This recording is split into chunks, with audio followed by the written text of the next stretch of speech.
Assalamualaikum warahmatullahi wabarakatuh. Saya Nur Aida binti Mahat akan menerangkan tajuk rujuk ataupun kembali mengenai konsep dan tata cara rujuk menurut syarak. Pengenalan. Kembali atau rujuk dalam perkahwinan adalah perkara yang tidak asing lagi dalam isu kekeluargaan Islam. Rujuk dalam perkahwinan mestilah berlaku selepas terjadinya perceraian. Islam telah membuka ruang bagi pihak suami isteri yang bercerai untuk kembali bersama sebagai sepasang suami isteri melalui kaedah rujuk. Definisi rujuk. Rujuk pada bahasa ialah kembali. Dari segi istilah pula, mengembalikan perempuan kepada ikatan perkahwinan sebelum masa eddahnya. Antara contoh dalil atas pensyariatan rujuk ialah yang pertama daripada surah Al-Baqarah ayat 228 yang membawa maksud dan suami-suami mereka berhak mengambil kembali atau rujuk akan isteri-isteri itu dalam masa iddah mereka jika suami bertujuan hendak berdamai. Yang kedua, hadis yang diriwayatkan oleh Imam Abu Daud daripada Sayyidina Umar radhiyallahu anhu. Rasulullah sallallahu alaihi wasallam pernah meminta Sayyidina Umar radhiyallahu anhu supaya menyuruh anaknya rujuk. Mur ibnaka falyuraji'ha. Artinya, suruhlah anak kamu merujuk isterinya. Rukun rujuk terbahagi kepada 3. Yang pertama, suami. Kedua, isteri. Ketiga, sirah. Sirah bermaksud lafaz.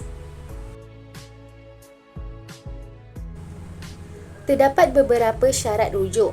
Antaranya ialah cerai itu kurang daripada 3 talak, iaitu mestilah talak raj'i bagi orang yang merdeka dan 2 talak bagi hamba. Yang kedua, cerai itu bukan ada bayaran daripada pihak isteri, iaitu tebus talak ataupun hulu. Dan yang ketiga, cerai itu berlaku setelah persetubuhan. Dan yang keempat, rujuk itu dilakukan tanpa syarat. Hukum rujuk terbagi kepada 4. Yang pertama, harus. Kedua, sunnah. Ketiga, makruh. Dan yang keempat, haram. Pada asalnya, hukum rujuk ini adalah harus. Ia menjadi sunnah apabila bertujuan untuk memperbaiki hubungan keluarga atau keduanya. Ketiga, makruh. Makruh apabila perceraian itu dikira lebih baik atau bermanfaat bagi kedua belah pihak. Dan yang keempat, haram. Haram apabila bertujuan untuk menyakiti salah satu pihak. Terdapat beberapa perceraian yang tidak boleh dirujuk. Yang pertama, perceraian secara talak bain kubra. Yang kedua, talak isteri yang belum disetubuhi. Yang ketiga, perceraian dengan cara hulu ataupun tebus talak. Yang keempat, perceraian yang dilakukan dengan sebab aib atau perceraian yang disebabkan sakit yang tidak memungkinkan hubungan kelamin itu dapat dilakukan.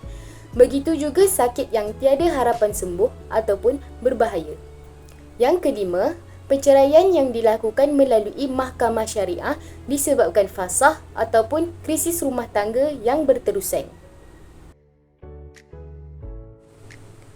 Hukum rujuk tanpa izin isteri.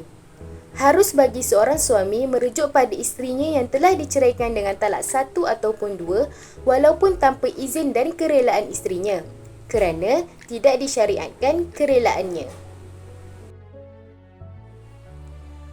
Tata cara rujuk menurut syarak. Keadaan yang pertama, suami menceraikan isterinya sebelum disetubuhi. Jika suami menceraikan isteri sebelum menyetubuhinya, maka talak itu adalah talak bain. Suami tidak boleh rujuk kembali dengan isterinya kerana isteri tidak diwajibkan iddah akibat daripada perceraian itu. Ini terdapat dalam firman Allah dalam surah Al-Ahzab ayat 49 yang bermaksud, wahai orang-orang yang beriman, apabila kamu menikahi perempuan-perempuan mukmin, kemudian kamu ceraikan mereka sebelum kamu mencampurinya, maka tidak ada masa iddah atas mereka yang perlu kamu perhitungkan. Namun, berilah mereka muta'ah dan lepaskanlah mereka itu dengan cara yang sebaik-baiknya. Surah Al-Ahzab ayat 49.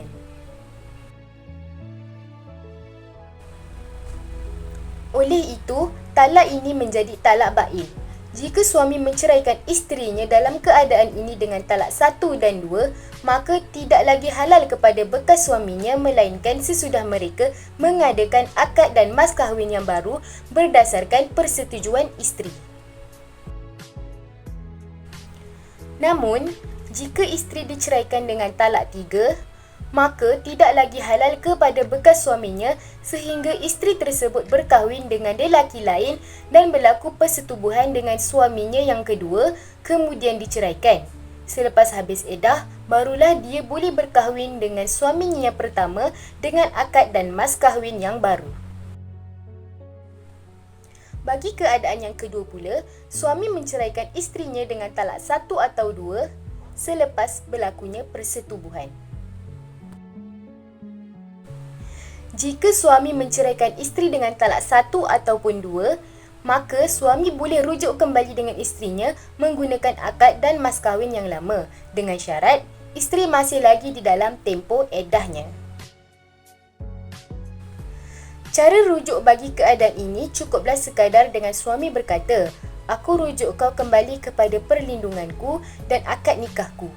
Pengakuan tersebut sunat disaksikan dengan 2 orang saksi. Ini terdapat dalam firman Allah dalam surah At-Talaq ayat 2 yang bermaksud, maka apabila mereka telah mendekati akhir iddahnya, maka rujuklah kembali kepada mereka dengan baik atau lepaskanlah mereka dengan baik dan persaksikanlah dengan 2 orang saksi yang adil di antara kamu dan hendaklah kamu tegakkan kesaksian itu kerana Allah. Demikianlah pengajaran itu diberikan bagi orang yang beriman kepada Allah dan hari akhirat. Barang siapa yang bertakwa kepada Allah, niscaya dia akan membukakan jalan keluar baginya. Surah At-Talaq ayat 2. Jika suami tidak rujuk kembali dengan isterinya sehingga tempoh iddah isterinya selesai, maka tidak ada lagi peluang untuk rujuk melainkan dengan akad dan mas kahwin yang baru serta dengan persetujuan isterinya. Keadaan yang ketiga pula, penceraian secara hulung. Jika bercerai secara hulung, maka talak tersebut adalah talak bain. Mereka tidak boleh rujuk kembali melainkan dengan akad dan mas kahwin yang baru. Hukum ini merangkumi talak hulung yang berlaku sama ada sebelum persetubuhan dan selepas persetubuhan. Keadaan yang keempat pula, suami menceraikan isteri dengan talak 3. Jika suami menceraikan isteri dengan talak 3, sama ada dilafazkan secara berasingan atau sekaligus dengan satu lafaz sahaja sebelum atau selepas persetubuhan, maka talak tersebut adalah talak bain. Suami tidak boleh rujuk kembali dengan isterinya sama ada semasa iddah atau selepas iddah, melainkan selepas isteri melalui beberapa peringkat. Terdapat 5 peringkat yang isteri perlu lalui. Peringkat yang pertama, isteri mestilah telah selesai iddah dengan bekas suami yang menceraikannya. Peringkat yang kedua, selepas selesai iddah, bekas isteri berkahwin dengan lelaki lain dengan akad nikah yang sah. Peringkat yang ketiga, bekas isteri disetubui oleh suami barunya dengan persetubuhan yang sebenar. Peringkat yang keempat, suami barunya meninggal ataupun menceraikannya. Dan peringkat yang kelima, iddah dengan suami barunya telah selesai. Selepas itu, jika bekas suami pertamanya ingin memperisterikannya semula, dia boleh berbuat demikian dengan persetujuan bekas isterinya dan dengan mas kahwin serta akad nikah yang baru. Ini terdapat dalam firman Allah dalam surah Al-Baqarah ayat 230 yang bermaksud, kemudian jika dia menceraikannya setelah talak yang kedua, maka perempuan itu tidak halal lagi baginya sebelum dia menikah dengan suami yang lain. Kemudian jika suami yang lain itu menceraikannya, maka tidak ada dosa bagi keduanya, suami pertama dan bekas isteri, untuk menikah kembali jika keduanya berpendapat akan dapat menjalankan hukum-hukum Allah. Itulah ketentuan-ketentuan Allah yang diterangkannya kepada orang-orang yang berpengetahuan. Antara hikmah rujuk ialah, yang pertama, dapat memberi suami peluang untuk menyadari kesilapannya. Yang kedua, dapat mengembalikan keruntuhan rumah tangga. Yang ketiga, dapat memperbaiki hubungan antara suami dan isteri. Dan yang keempat, dapat memberikan peluang untuk saling bermaaf-maafan. Soalan, adakah rujuk berlaku melalui persentuhan kulit?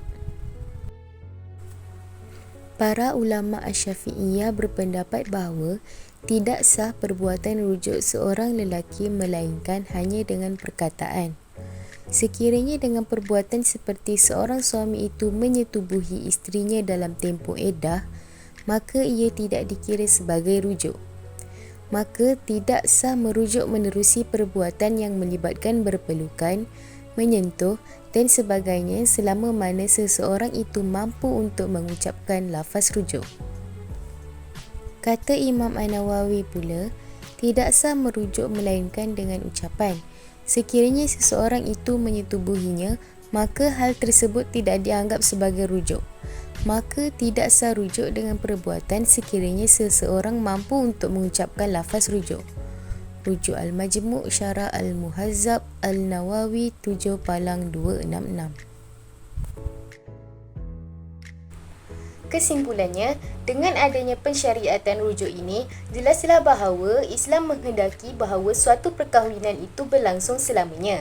Namun, seorang wanita tidak mudah untuk langsung berkahwin baru kerana mempunyai iddah dan wanita tersebut perlu menunggu sehingga dia boleh menikah lagi. Sekian saja daripada saya Nur Aida binti Mahad. Sesungguhnya yang baik itu datang daripada Allah dan yang buruk itu datang daripada kesilapan saya sendiri. Wabillahi taufiq wal hidayah. Wassalamualaikum warahmatullahi wabarakatuh.